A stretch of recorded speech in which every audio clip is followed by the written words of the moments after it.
ஆனால் அழகிரியை நான் பார்க்கும்போது அவர் அந்த காலத்தில் அழகிரி அவர் எப்படி முன்னிறுத்தினார், அவர் தாழ்த்தப்பட்டவர் வீட்டில் பெண் கொண்டார். அவருடைய மனைவி தாழ்த்தப்பட்ட பட்டியலின சமூகத்தை சேர்ந்தவர்.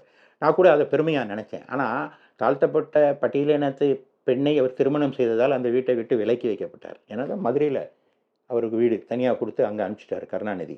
அவர் இருந்தார். இப்போ அவருக்கான வாய்ப்பு மறுக்கப்பட்டிருக்கு. ஆனால் அது அவங்க குடும்ப விஷயம். நான் அதை பற்றி ரொம்ப பேசல. ஆனால் அரசியல் ரீதியாக அவரை நான் பேசுவேன். ஏன்னு கேட்டால் அவர் ரொம்ப சொன்னார், அதிமுகன்ற ஒரு சக்தியே இருக்காது, அது அழிந்து போகும்னு சொன்னார். அதிமுக அப்படி சொன்னவங்க தான் போயிட்டாங்க.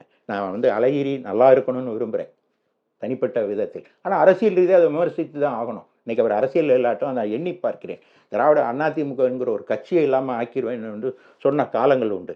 இப்போது அவர் எங்கே இருக்கார்?